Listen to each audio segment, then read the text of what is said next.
Estábamos conectados con el ingeniero Melvin Rodríguez y comentaba que había un tema que en la agenda electoral no se había tocado.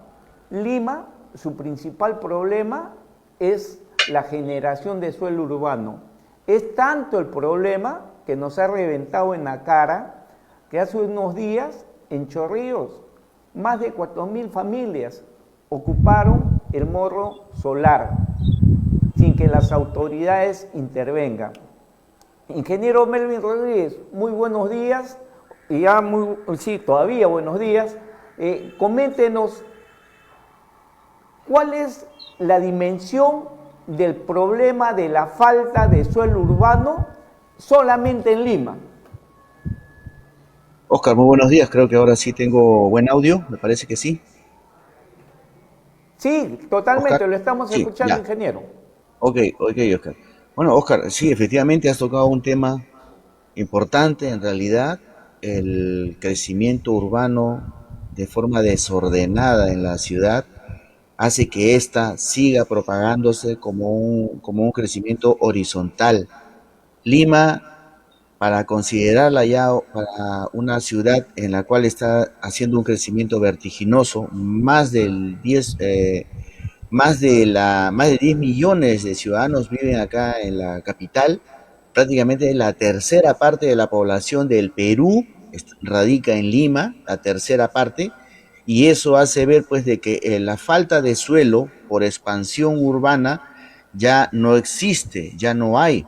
Más allá de guardar los porcentajes de áreas verdes que se emana por cada ciudadano, tantos metros cuadrados, ya que consideramos que el crecimiento en algunas partes céntricas de Lima ya está cambiando de viviendas de 2 pisos, 3 pisos a edificios de altura. Estos edificios de altura obviamente se consignan en el crecimiento vertical, pero solamente se está llevando esto en los principales distritos del centro de Lima. Hacia las afueras de Lima, el contorno de Lima, los distritos que están prácticamente en las periféricas de Lima, el crecimiento aún es horizontal. Caraballo, por ejemplo, existen grandes condiciones de tráficos de terrenos. En Manchay, grandes temas de tráficos de terrenos. En los distritos que están alejados de la ciudad, y obviamente Chorrillos no es la excepción, y hemos visto justamente cómo se ha generado esta invasión de terrenos en suelos donde aparentemente son los suelos que están restringidos, suelos que están protegidos de alguna manera para poder tener este desorden urbano que se genera ocupando justamente suelos que aparentemente están incluso hasta declarados muchas veces como riesgo alto no mitigable, por resolución incluso. Es más, existen informes de entidades técnico-científicas que determina que existen suelos que no son apropiados para el crecimiento urbano, el cual son pues ubicados generalmente en temas de laderas de cerros. Estas laderas de cerros que comúnmente tienen hasta informes de defensa civil, que son los informes de evaluación de riesgos, y estas evaluaciones de riesgos se determina incluso hasta como riesgo muy alto. Y con este informe técnico es que se determina que no aplican para ser considerados como crecimiento urbano o como estos aspectos donde se profesan o se integran a poder hacerse de viviendas, como la ocupación, por ejemplo, también de las fajas marginales de los ríos, de los 3 ríos principales que tenemos en Lima, incluyendo al Guaycoloro, que es el río que Claro. en las lluvias anteriores, de hace 2 o 3 años, causó incluso hasta daños materiales, hasta de puentes que incluso supieron sucumbir y supieron obviamente dañar las bases estructurales de puentes de cruce de estos ríos, que ahora se convierte el río Guaycolor en uno de los ríos también de importancia, justamente por el alto caudal que genera, y que se encuentra con ocupaciones de fajas marginales. Entonces, la falta de vivienda, la falta de un plan de programación de viviendas que ya no da para más en el crecimiento de orden horizontal en la ciudad, hace pues que se estén buscando ahora zonas protegidas, zonas restringidas, como es el Morro Solar. ¿Qué íbamos a pensar que el Morro Solar ahora mismo esté ocupado por una serie de temas permisibles que incluso hasta invaden en horas de la madrugada, con la complicidad en algunos casos de algunos funcionarios del gobierno local, del gobierno provincial, con la complicidad incluso hasta muchas veces de la policía, de hacer su estudio preventivo o su evaluación de inteligencia preventiva, saber que se van a hacer acciones en estas laderas de los cerros, porque obviamente para ir a invadir, estas personas hacen una planificación del sector donde van a invadir, hacen una demarcación de cómo van a invadir, cuántos van a invadir, los zonifican, los sectorizan, y eso es parte de un análisis preventivo, de un análisis de investigación que puede bien recaer en la policía o en los vecinos o en los funcionarios, que muchas veces se coluden con estos aspectos. Entonces, la falta de vivienda, la ocupación de zonas restringidas, la ocupación de fajas marginales hace que la ciudad esté creciendo de manera desordenada, ¿no? La planificación que se tiene Lima al 2030, por ejemplo, no incluye estos sectores de invasión, no están contemplados, y eso hace de que esta planificación entonces no se cumpla, solamente es un documento, es un papel en la cual la autoridad misma no hace respetar las zonas restringidas, las fajas marginales, las quebradas que existen justamente en la periférica de Lima, hace de que ello ahora mismo estén invadidos, incluso hasta con títulos de propiedad otorgados por COFOPRI en su momento, y que estos han sido pues de orden político, bajo esas promesas de decir: yo te voy a titular, yo te voy a dar un documento que tiene validez, y a cambio profesamos el tema del voto, ¿no? Un voto que muchas veces ocupan zonas que no son permitidas y que exponen al riesgo, como en reiteradas ocasiones hemos visto Claro, hasta videos, ingeniero, como caen estas quebradas invadiendo, ¿no? claro, ahora ingeniero, paralelo, es decir, de la mano a esta generación, a la falta de generación de suelo urbano, también tenemos la falta de agua en Lima, es decir, hay proyectos de inversiones de parte del Ministerio de Vivienda en estos sectores casualmente que usted está comentando, que deben tener agua, pero que están paralizados. Pero yo pregunto, ¿cómo el Estado puede llevar agua a estas zonas que están calificadas de alto riesgo, a las quebradas? ¿Qué es lo que falta ahí?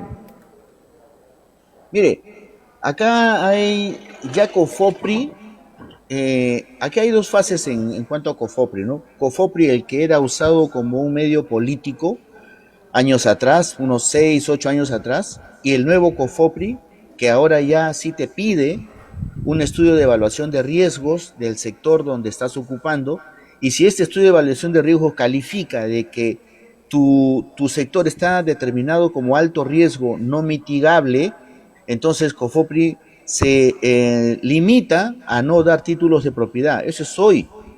Pero con anterioridad ya tenemos incluso viviendas otorgadas por COFOPRI con un manejo político que ya tienen títulos de propiedad. Entonces, contrapone lo que en su momento ha entregado COFOPRI con la ley de reasentamiento poblacional. Hay sectores quebradas, sobre todo en Chosica, Chaclacayo, en estos sectores que es la Lima periférica, que están determinados como riesgo alto no mitigable, y se contrapone con títulos de propiedad. Entonces, cómo romper la legalidad, que en su momento ya tienen títulos de propiedad, con la ley de reasentamiento poblacional? Entonces, que aquí entra en la balanza cómo reubicar a todas estas personas a un sector donde ya no hay sitio en Lima, ¿no? Donde ya no existe, horizontalmente hablando, poder colocar estas viviendas que muchas veces son de 2, 3 niveles, y que muchas veces en cada vivienda hay hasta 2, hasta 3 familias habitando en una sola vivienda. Una vivienda que seguramente, si usted le hace una valorización económica a la vivienda, posiblemente pueda estar entre los 200.000 y 300.000 soles por el tipo de la construcción que se le ha hecho. Entonces, el justiprecio de la ley de reasentamiento poblacional hace de que ¿cómo entras en un justiprecio como para poder decir a todo un sector? Estamos hablando de cientos de viviendas. Es un tema millonario para poder sacarlos de una zona de alto riesgo no mitigable. Entonces, ¿qué hace el gobierno? El Estado en su momento, por ejemplo, a estas personas que están en las quebradas de Carocio, en las quebradas de Chosica, por ejemplo, ¿qué les ofrecieron en su momento? Y ojo que hay una ley de reasentamiento poblacional que se aplicó a ese sector. ¿Qué les dijo? Señores, rubíquense y yo los llevo y les doy un departamento en Sol de Coyique, aquí en el cono norte, en donde se están haciendo estas construcciones de edificios de vivienda en lo que fue el Aeroclub de Coyique. Pero ¿qué le estás dando? Le estás quitando a una familia o le estás ofreciendo a una familia o a una vivienda que tiene por lo menos 3 pisos de construcción donde su valorización esté entre 150.000 y 200.000 soles, por ejemplo, dependiendo de que viviendas generalmente son de material noble, y le estás ofreciendo un departamento de 65, 70 metros cuadrados, donde imposible van a entrar 3 familias, donde la valorización del departamento es un departamento pues que puede bordear los 100.000 soles bajo el costo que le ha costado a esta vivienda de 2 o 3 niveles, que debe estar por encima de los 200.000 soles en valor desde la construcción. Entonces, ¿quién se va a mover? ¿Quién se va a mover? Sí. Dígame usted, si se van a mover de ese sector. Entonces, ¿qué queda? Queda de que la ley, en la ejecución de la ley, esté pues un mejor justiprecio para que se puedan mover estas personas. Y obviamente después que se muevan viene el proceso de demolición, porque si no dejaríamos una ciudad abandonada propensa a muchas cosas, propensa a usarse de cualquier otra manera, menos ya como vivienda, porque por algo estás aplicando la ley de reasentamiento poblacional. Entonces, ¿se da Claro. cuenta usted, Oscar Arenas, que el problema es mucho mayor, es mucho más amplio, mucho más Es, arriba de una decisión política e inversión para poder nosotros sacar a estas personas y poder darles una protección? Porque, y si no, vamos a estar haciendo una convivencia con todas estas personas con y una el riesgo informalidad, permanente que van a sufrir, ¿no? claro, Entonces, va- formalizo lo informal, ¿no? así es. Vamos a tener una convivencia con la informalidad, lo que no se quiere. No se quiere Y el riesgo. mirando al bicentenario,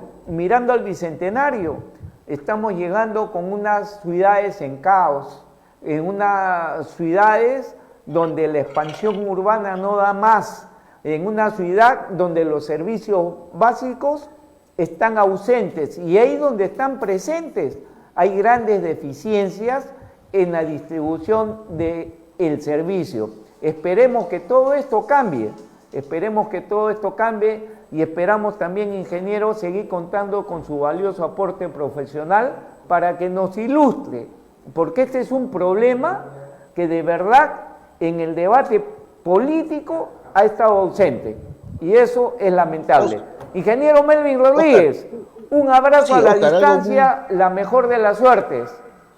un tema muy breve, Oscar, solamente aportarte de que el Perú tiene territorios como para poder hacer una creación de nuevas ciudades, ¿no? Cualquiera que viaja al norte o Mire cualquiera usted. que baja al sur ve tremendas expansiones de terrenos planos, incluso que cuentan, que pueden cubrir las condiciones de riesgo bajo o riesgo medio con mitigaciones. Existen expansiones, pero el Estado mismo hace que todo se centre en Lima y sea una ciudad concentrada donde están todos los poderes del Estado, están aquí en la ciudad de Lima, y eso hace que los mismos poderes del Estado que no buscan una desconcentración, a que justamente esta ciudad ya esté explotando en crecimiento horizontal, ya no hay sitio, pero eso también tiene que venir desde las decisiones del Estado, en realidad, ¿no?